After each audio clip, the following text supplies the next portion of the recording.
नमस्कार। जिला शिक्षा एवं प्रशिक्षण संस्थान महाराजगंज अपने YouTube चैनल पर आप सभी लोगों का हार्दिक स्वागत करता है। हम लोग शिक्षण को रुचिकर बनाने के लिए प्रयोग की जाने वाली विभिन्न शिक्षण प्रविधियों को एक श्रृंखला के रूप में विभिन्न सत्रों में स्पष्ट करने का प्रयास कर रहे हैं और उसी क्रम में आज हम लोग कहानी कथन प्रविधि एवं उदाहरण प्रविधि पर चर्चा करेंगे।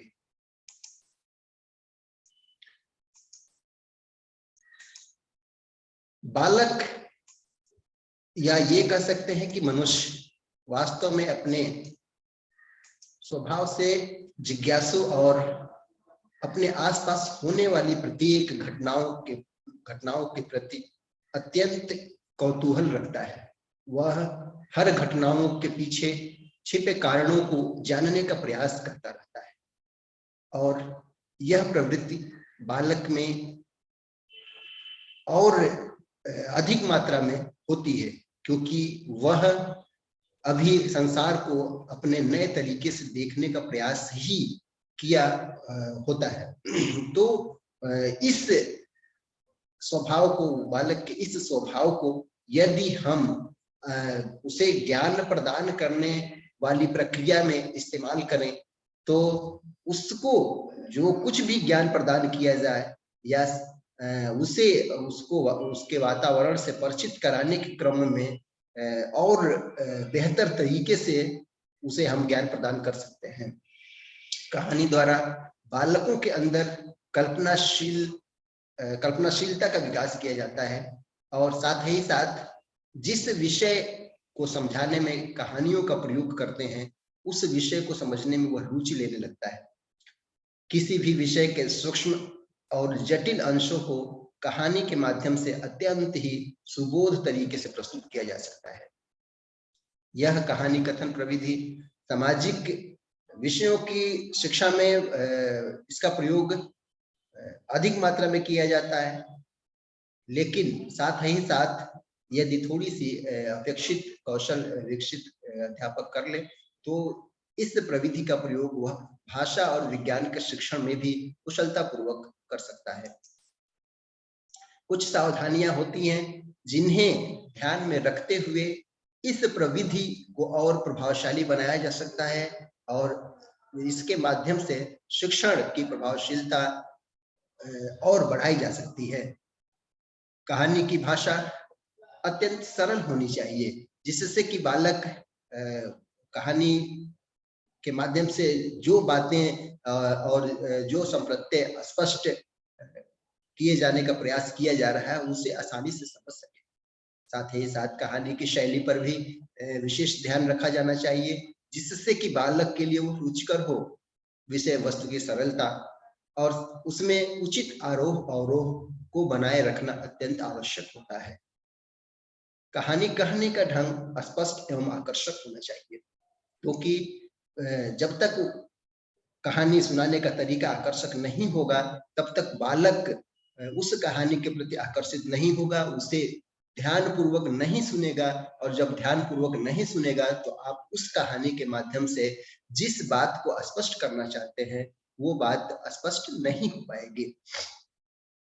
साथ ही साथ बहुत सारे वातावरणीय कारक होते हैं जो बालक की कहानी सुनने की एकाग्रता को भंग करते हैं। जैसे कि कोलाहलमय वातावरण में यदि कहानी सुनाया जाए तो बालक कहानी पर अपेक्षित रूप से ध्यान नहीं दे पाएगा। तो कहानी सुनाते समय इस बात का विशेष ध्यान रखा जाना चाहिए कि वातावरण जो हो वो शांतपूर्ण हो जिससे कि बालक अपने ध्यान को उस कहानी पर एकाग्र कर सके। कहानी के पात्रों तथा परिस्थितियों को बालक के समीपवर्ती वातावरण के अनुकूल रखना नितांत आवश्यक होता है। बालक को जब कोई भी बात समझाई जाती है तो समझाने के क्रम में जिस कहानी का प्रयोग हम कर रहे हैं यदि वो पात्र और उसका वातावरण वो पूर्व वातावरण से वो संबद्ध होंगे तो उस कहानी के विभिन्न पात्रों के माध्यम से, कहानी के विषय वस्तु के माध्यम से बताई जाने वाली बातों को वो आसानी से समझ सकेगा। तुलनात्मक रूप से यदि हम कहानी के पात्रों को इस प्रकार रखें कि जिनसे वह पूर्व में परिचित ही न हो,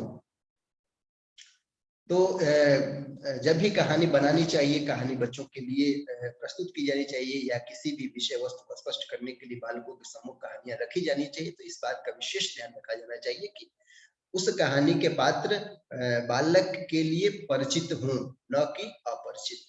कहानी कहते समय बालक की मानसिक अवस्था, रुचियों तथा सांवेगिक विशेषताओं पर भी ध्यान रखना चाहिए।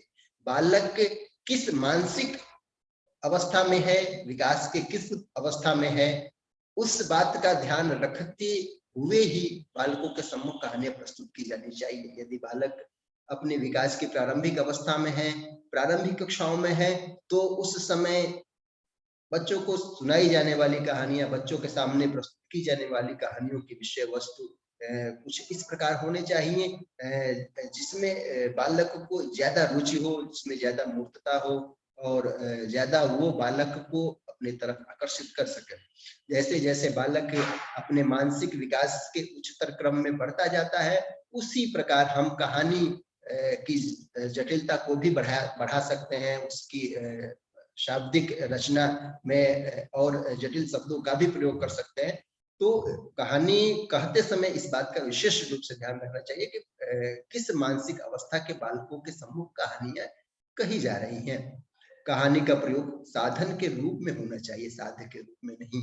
वास्तव में कहानी प्रविधि का प्रयोग हम कर रहे हैं किसी भी कठिन विषय वस्तु को स्पष्ट करने के लिए, न कि केवल कहानी सुनाने के लिए।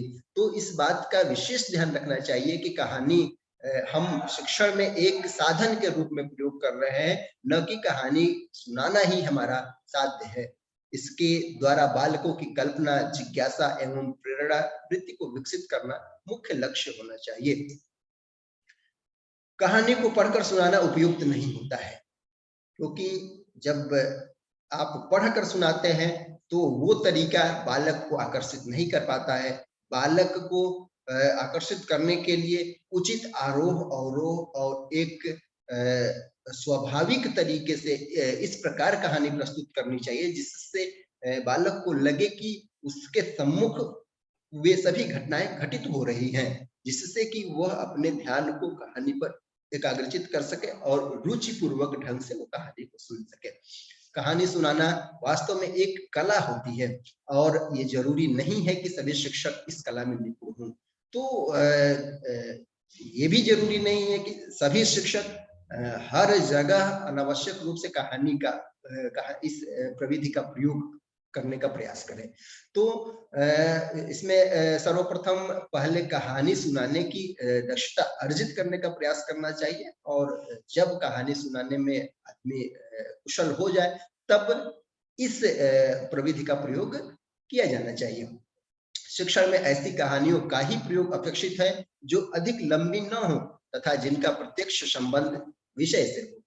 वास्तव में इस प्रविधि का प्रयोग हम किसी विषय के विभिन्न संप्रत्ययों को, विभिन्न घटनाओं को, विषय वस्तुओं को स्पष्ट करने के लिए ही प्रयोग कर रहे हैं।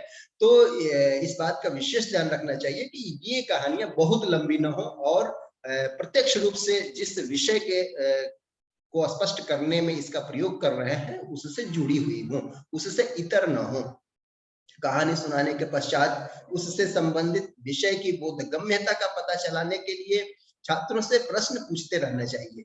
जब तक छात्रों से प्रश्न पूछकर प्रत्युष्टि नहीं लेंगे तब तक हम इस बात को नहीं समझ पाएंगे कि हम जिन बातों को समझाने का प्रयास कर रहे हैं वे बातें बालक समझ रहे हैं कि नहीं।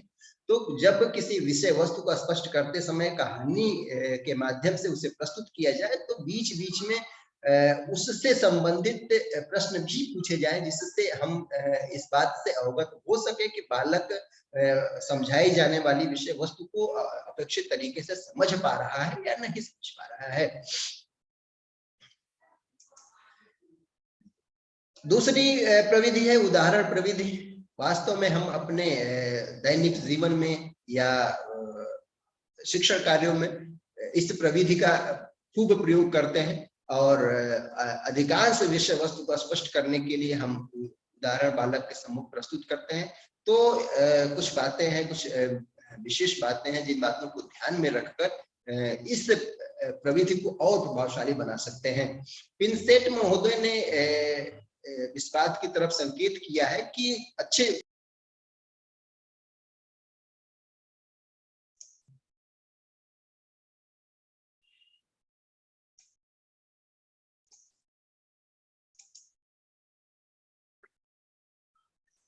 हम अपने दैनिक जीवन में विभिन्न विषय वस्तुओं को, विभिन्न क्लिष्ट विषयों को, विभिन्न क्लिष्ट संपत्तियों को स्पष्ट करने के लिए विभिन्न प्रकार के उदाहरणों का प्रयोग करते हैं। ऐसे ही शिक्षण कार्य में, विभिन्न शिक्षण प्रविधियों में जब विभिन्न क्लिष्ट विषय वस्तु को स्पष्ट करने के लिए उदाहरण का प्रयोग करते हैं तो उस प्रविधि को उदाहरण प्रविधि कहा जाता है।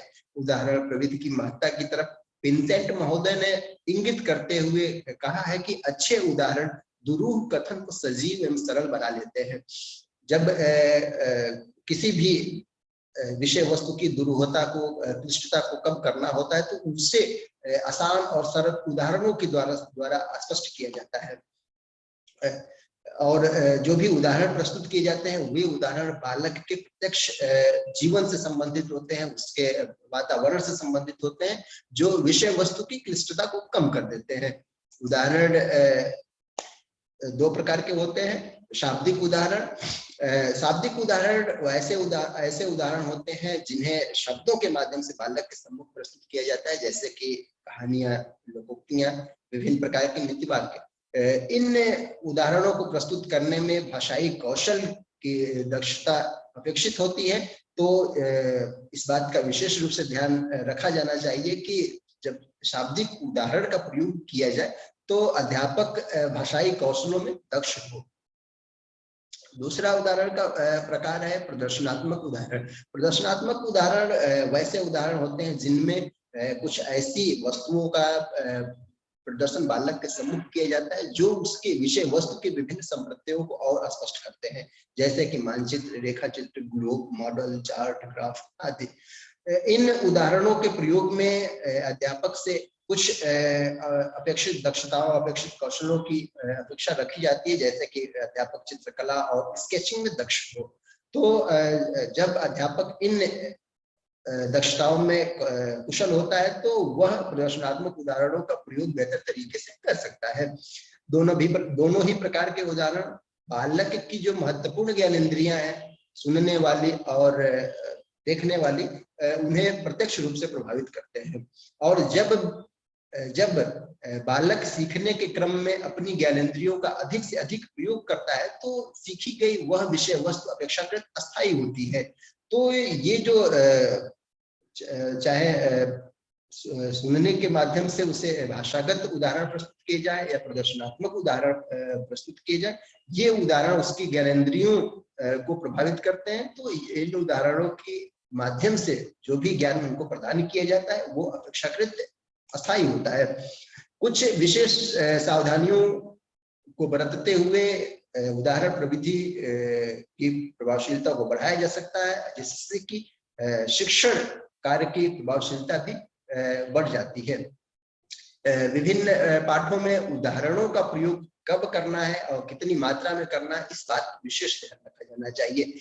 जब किसी भी पाठ को उस पाठ में आए हुए विशेष संपत्तियों को, विशेष शब्दों को स्पष्ट करने की जरूरत हो तो वहां पर उचित रूप से उदाहरण दिए जाने चाहिए। शाब्दिक उदाहरणों में कुछ विशेष सूत्रों का विशेष ध्यान रखा जाना चाहिए, जैसे कि सरल से कठिन की ओर, ज्ञात से अज्ञात की ओर तथा स्थूल से सूक्ष्म की ओर।